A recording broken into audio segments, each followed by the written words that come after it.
Ladies and gentlemen, Madame and Monsieur, this is a new night, a new evening, a new project, and look what I got here. That's an IBM Thinkpad with a Pentium 2 inside. This is an IBM Type 262670U Thinkpad, 390. Power this one up, we need 16 volts. Power supply, it's right here. Okay, we have a floppy disk here, see? That's a floppy in here. We have a CD-ROM, wow. Shall we try with a 19.1? Is it anything going wrong with that? I don't know, let's see. Well, it's not burning yet. How we turn this on? Over here. And it's turning on. Wow. I see okay, the screen is on, look there. Yes, operating system not found. It's working. Man, this is amazing. I think this model is more than 20 years old. I can call it vintage already. Okay. All I know about this one is that there is no battery and there is no hard disk, hard drive. Let's see if we have a BIOS. Okay, F1. Oh, here. Okay, so we are in BIOS. Okay, it's November 2nd, 99. Pentium 2, 266 megahertz, 130,048 kilobytes of extended memory. I don't have a hard disk for that, but I have this kind of adapter. This will take an SD card, and I have this one, 2 giga, and will simulate a hard drive.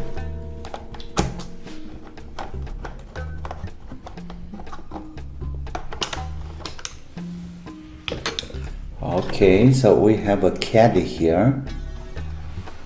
This is nice. Perfect. And this is a kind of adapter for the hard drive. So this will be connected like this, and it should go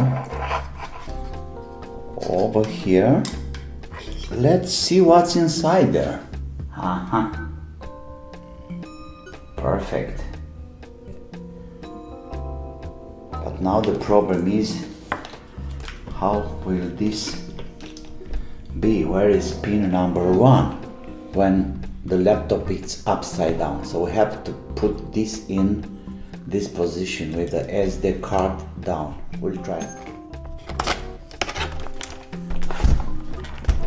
The adapter is clearly in place. I can see the LED lighting over there, but it's not working as it should. It's not seeing the SD card.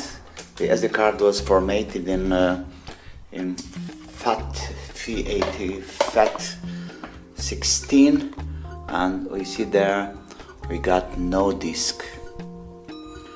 So I think it's something else over here.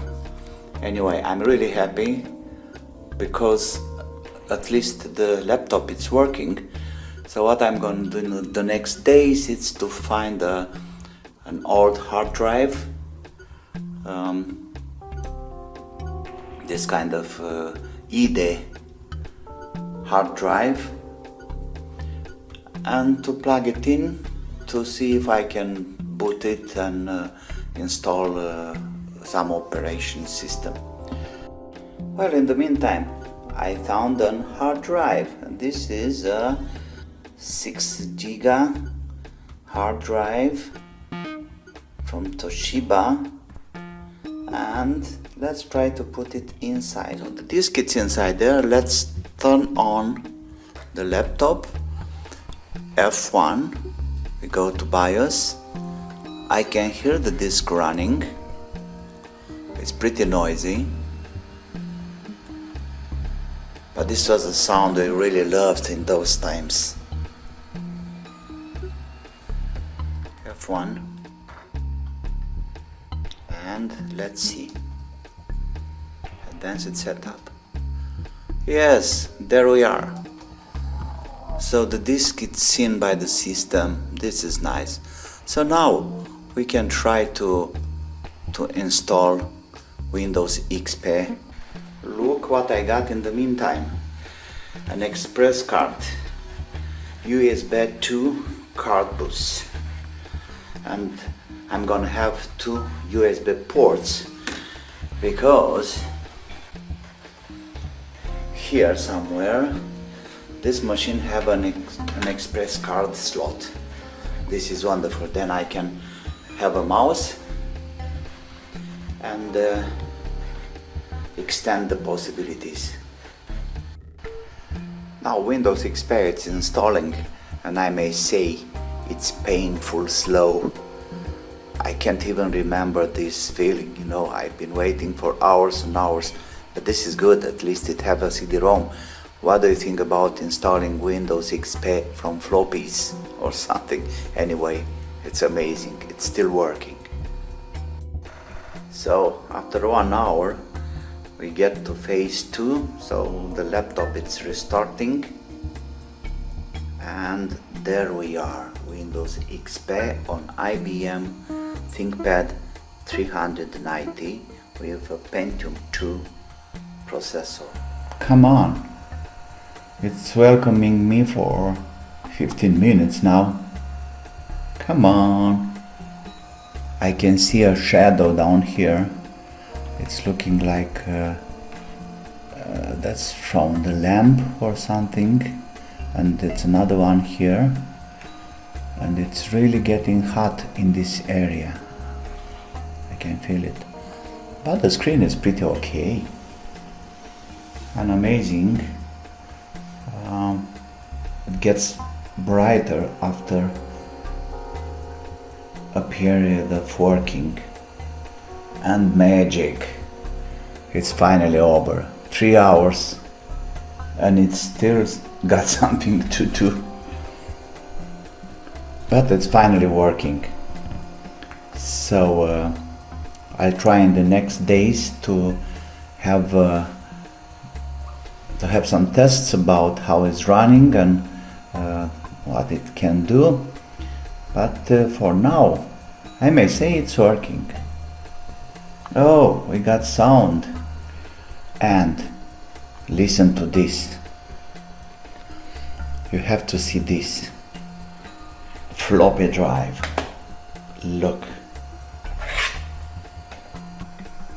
do we have a floppy in there and it's stuck? Yes, it may be something wrong with the floppy drive. I don't know what it is for now, but I'll try to take it out and to check it, because it will be really fun to have some floppy drives working again. I forgot we don't have a mouse over there. Okay. Well, it's pretty responsive, I may say.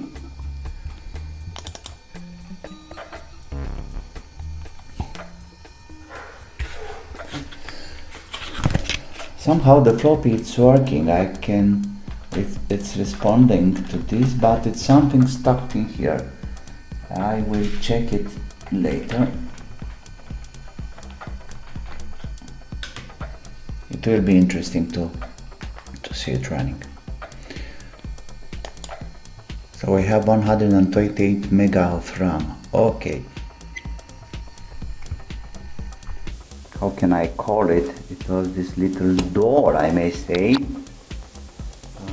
This one was out of place. And now, let's see if we can have a floppy inside. Look there.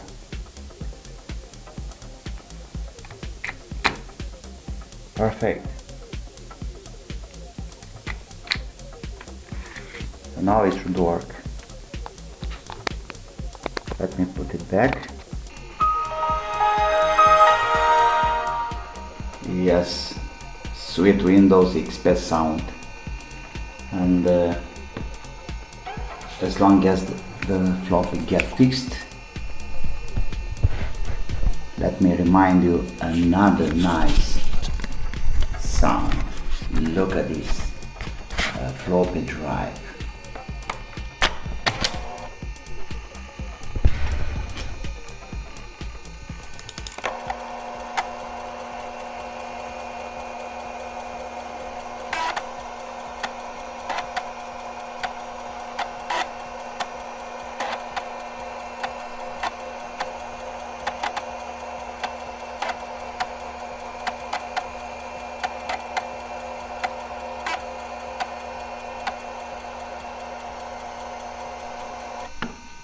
Isn't this lovely?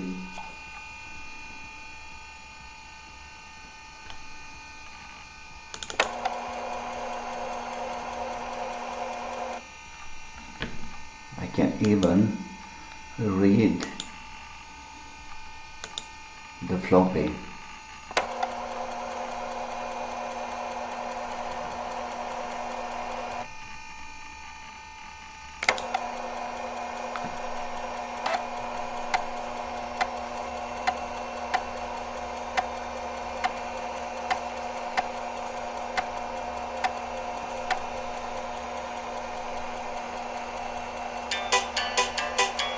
There we are. And it's really working. This is nice. What else is nice? The USB now it's working. This PCMCA card, express card. So I can use an external hard drive, let's say, to read or write information or transfer information. In fact, sometimes, because sometimes I need some floppy things for, let's say, for an Caia sampler, and I didn't have a floppy. So now I can easily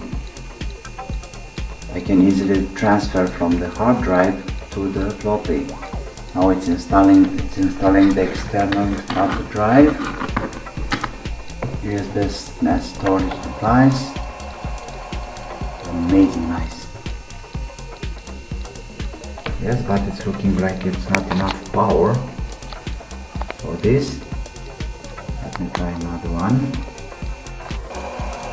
And yes, copying from a floppy disk. Listen to the sound. Most of you don't even know what a floppy is.